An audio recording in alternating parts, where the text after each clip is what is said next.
People, I need to put the camera on me as I record this. Yeah? I just passed the bloke with the cyst at his neck going down there. And I felt like crying. Because you know why? I'm feeling depressed because of all that's happening and the isolation and everything. And let me tell you something about this bloke. I don't know his name. I didn't even know. I don't know if he lives where he just turned down there. But I've always seen him. And when I said I've always seen him, I've seen him in good times when he used to wear a suit. Don't know what kind of work he did. Until gradually, I saw, you could see the cyst coming up at the back of his neck. Tiny. But he was still going out in his suit. And then gradually again, I saw him around the place. But just now, I saw him.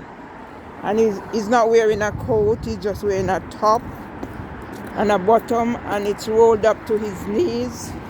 And he's just shuffling along. And the cyst is so massive. And you know what I remember, who I remember? I remember Miss Maud Tennant and her eye. It started out as a little cyst on her eye till it covered the whole of one side of her face. And I remember people used to tease her. I don't know if I teased her, probably I did.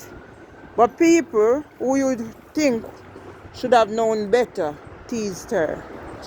But I will not blame anybody from back in the era for teasing her because they didn't know any better. That's what we grew up with. That's what we knew. But just now, I felt sorry. And if I wasn't careful, I probably would have been in the situation of Miss Maud and that man I see with the cyst at the back of his neck.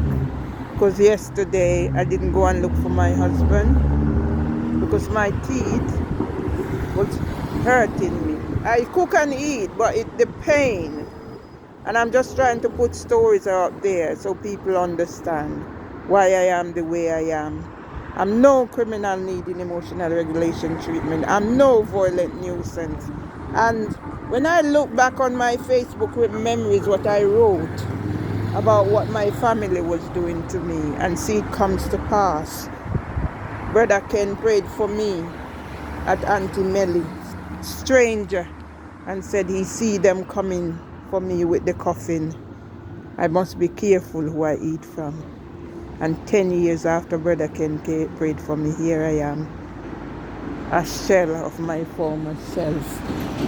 The person who police can come to beat, police can come to section, police can come to try and kidnap, police can come and do all sorts. And when my door is being kicked, police come and do nothing and said, I am making allegations because I'm going to be evicted. So yes, people, I'm putting my story out there. When I see this story, I remember I used to stand here going to work and Eileen used to come. Yeah? And I had to take Eileen all the way around there to her house. I couldn't bear to see her struggling. And I have all cards I made for Eileen with the children at work. And now Mayor of London is doing things, Chinese New Year, and blocking out certain people. And Michael Gove is in the paper about housing and all sorts. Michael Gove was at Department for Education in 2011 when he was keynote speaker for London Early Years Foundation. I'd come back from Jamaica holiday. I'd gone there in my national costume. Elizabeth Reed told me about the job, lead early years practitioner. I was the only one shortlisted and I didn't get the job. I had a meltdown, and then I decided, you know what, that's it. I'll just work to get my pension. And to know that London Early Years Foundation denied me the chance of working, I told the Lipton, work keeps me going. I am depressed. I'm slowly being tortured to death. And to know my family allowed me to be slowly tortured to death. What more can I say? I pray God's mercy on that man I see going with the sis, because that could have been me.